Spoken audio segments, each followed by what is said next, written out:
You're watching News here on Rise News. Now, at the core of what has been popularly coined Japa wave in Nigeria, a thriving gold mine for immigration and travel consultants, as well as tales of misinformation, exploitation, and scams from unsuspecting applicants. In this documentary, Rise Special Correspondent Abisola Owolawi follows some central characters who share their experiences and learnings.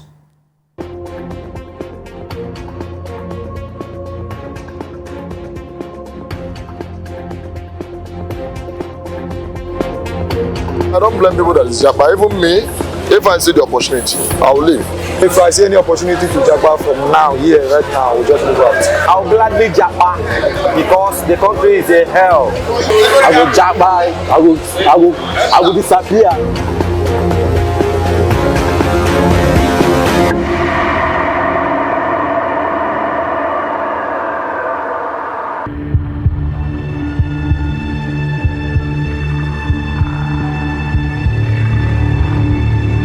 Insecurity, double-digit inflation, an epileptic educational sector, and a frightening unemployment rate are just some of the reasons Africa's largest economy is experiencing a mass exodus from its shores.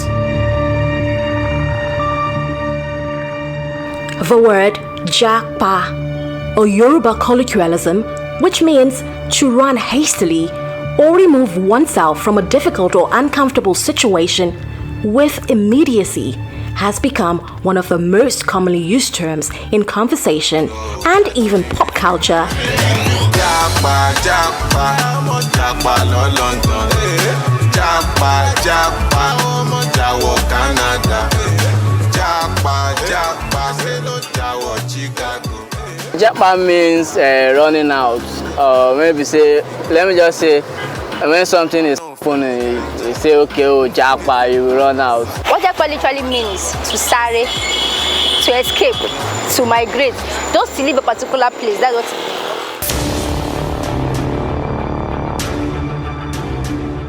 According to the United Nations Department of Economic and Social Affairs, the number of international migrants from Nigeria in 2020 was 1.7 million, surpassing the 990,000 migrants recorded just 10 years earlier. Also, British metrics reveal that in 2019, about 14,000 study and work visas were issued to Nigerian nationals. However, this figure quadrupled by 2021. In the academic sphere, there is an astronomical surge in the desire to study abroad. And understandably so, as the Nigerian educational system has been on a life support machine, with ASU, the main academic staff body of universities, having been on strike since February 14th up until mid-October, when the strike was officially called off. Federal government should note that if they do not put an end to these menace, we are going to shut down the economy of this country. We are going to take drastic action against them. And luta continua.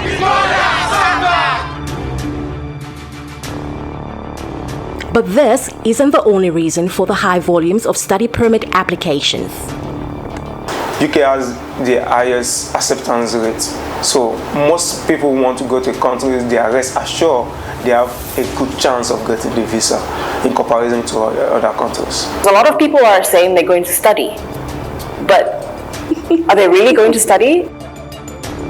Some countries presently, like Canada, the work permits, they are not really attending to it. So the best approach is to go through study, then to secure a job. You can actually work legally while you are studying.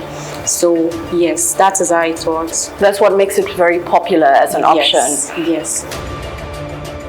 In Canada, the newest and trending hotspot for Nigerian relocation, more than 15,000 Nigerians were granted permanent residence in 2021, compared to about 4,400 just 5 years before. If you're able to stay in Canada for at least 3 years, you have the opportunity to apply for citizenship, and it's very easy compared to other countries that you need to stay 5 years. So people with this information are quite it sounds very interesting to them, and they feel like, if I can go to a country and become a citizen within 3 years, so why not Canada? They would tell you, oh, if you were to pay 2.5 million, they would arrange a package. Some of these packages are things that you could actually take care of yourself if you were informed, or if you would take the time to do your research, because at the end of the day, it's only the embassy that would approve your visa. Simon Evero has just processed his work visa for relocation to Sweden successfully. For security and privacy reasons, he has opted to engage with me at my location instead. The agent did a tourist visa for me, claiming that it's a working visa, that when I get there, there will be a work support, another. But immediately you leave Nigeria, you are on your own. You know, that was the first experience I had. The fake ones said the way they will come, they will always come like as if they are the consulate themselves, because they will just tell you, we don't want your money, just bring 150,000 naira up front and your passport data page, and that will be all. Obviously, you that wants to travel, of course you know there's a process to traveling. You can't tell me just my data page. If it's just data page, everybody would have left Nigeria. If an agent is telling you you can get a job offer or you can get a Canada processing for as short as 1 to 3 months, that's a big lie. The highest or the lowest month for Canada can be 6 months. Sometimes you can get to 2 years, you're still processing your Canada application. Tell me, why are you exploring leaving Nigeria? Look, let me use an example of a last place I work. You know, at a point, you know, they call us and said if they're not to give us 50% pay cut, if you're not ready, you can resign. You are going to several interviews, and after the rigorous interviews and all that, and at the end of the day, when it comes to the negotiating for your salary, they will take you down to like a secondary school student, which is very, very discouraging. And again, you will see an expatriate will come in, which what you are doing, they are not even doing a quarter of what you are doing, but they are paying them more. What volumes are you pushing on a monthly basis? We take our time to select at least 20 to 30 clients, the most deserving clients, to move to process their applications. And what does that mean, the most deserving clients? What does it mean to be deserving in this regard? Some of these clients that have been banned from other countries, they come to you and tell you they just want to make their application look sweet. They will start lying, bringing false documents. So we as an agency, we need to scrutinize them. We need to check their application one after the other. If it's something that is not good enough, we ask them questions, and if they are still trying not to voice out and tell us the issue, and we find out, we just decline those clients and give them maybe their payments back and tell them try elsewhere. People get stranded here and expect that, okay, because I'm your cousin or I'm your friend, I should help you. No. If all the money you had is just to pay for a plane ticket and a visa and land here and hoping that you can couch stuff or stay in somebody's house for extended periods of time until you get a job or get the skills to get a job, no one is going to open their doors to you like that. But it is never a quiet month at the agencies across the country. So what kinds of numbers exactly are we looking at here? The most expensive visa application is UK. This because it consists of the visa fee, the IHS fee, which is mostly the health insurance fee, and this is on the high side already, because putting these two costs into consideration is already 1,500 on the average. If you're able to produce your documents yourself, 3.5 million is enough to solve all your travel, your work permit necessary documentation. For what country? For Canada. I understand there are also some agents who are helping people fund their accounts. Do you guys do that? Do you know anything about that?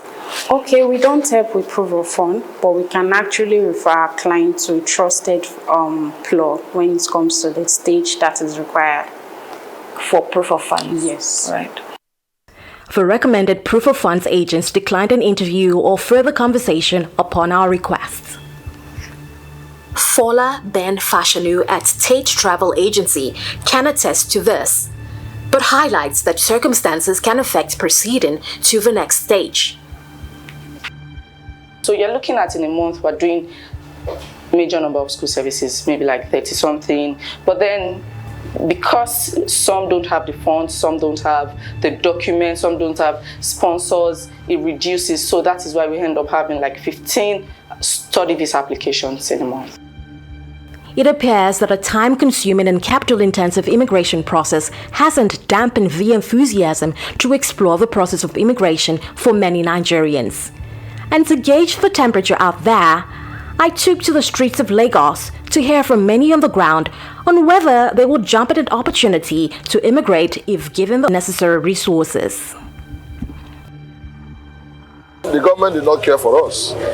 So that's why I don't blame people that is Japa. Even me, if I see the opportunity, I will leave. I will even Japa from here and right now. You Japa from here right now? Why? Because of the country is no longer moving. Nothing is moving. Business is too slow. Even hungry is everywhere. So if I see any opportunity to Japa from now, here, right now, I will just move out. So when you get there, what are you going to do? Anything. If I can see any job, I can just start anything. Just for me to survive in life. But that's all right. Immediately, I will waste time. Yes. And what will you do when you get there? What are you? I will look for a job now. I can work anywhere. I have my certificate. I can use my certificate and look for a job. If you handwork, I have handwork. I'm engineering. I can fix phone. I can do other things. Yeah. Yes. And so far, what's stopping you from doing that in Nigeria? Why is it not working here? I'm doing it because of the economy of Nigeria. I'm not making it. As I'm now, I'm selling phone and I'm selling phone accessories. Equally, I'm fixing phone. But all those things I'm doing, I never make it because of the economy is bad. When my children get the opportunity to go, they can go for school, not Japa matter. They can go US, Canada, go and study and work. But for me as a father now, I don't need to go anywhere. If I said to you, I'll give you an opportunity to relocate, leave this country next week, I give you everything you need, would you accept it?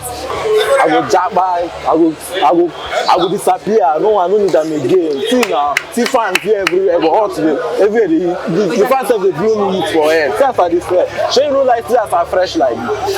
As I do like this, you don't make me look good. This is the person where they suffer from. I'm not doing nothing, but me, I don't get that. So the country is not tired me, I swear. With this kind of feedback, I became curious about sentiments within the formal sector and what long-term effects this could potentially have on businesses and the human capital pool. We have lost to date 3 employees and pretty key senior managers to the UK and Canada, and it was quite a trying time for the business because these were people that we depended on, both one in sales, one in operations, and our finance manager. And this has been over a 2-year period. And while it has been challenging, I have been extremely supportive of their move because I am supportive of people, individuals seeking a better life for themselves and for their families. But of course, the business has suffered, and it's not just suffered from the perspective of losing key talent. We're suffering from even having to replace that talent because more people are leaving. So the talent pool becomes less and less. There's so many reasons why people would move, and they do pay a big price for moving. They leave their families behind, they have to go start over. So it's not a light decision, and I do think there's a justification for certain people, but there's also a justification for people who stay and kind of will weather that storm, right? That they believe that this is a cyclical, occurrence in global history and Nigerian history. People leave, and then when things get better, people seek to come back. So for the rest of us who are not choosing to leave just yet, we kind of see some light at the end of the tunnel. So you won't think twice about it? You won't think twice about it? Who they think twice now? I want nothing to think about it. Not twice, now once. Opportunity comes but once, so grab it. Encounters on this topic have left me with one big question. When it comes to the future, which should matter the most? The discernment to seize opportunity when it knocks, no matter the cost? Or clarion call to serve one's fatherland with love and strength and faith.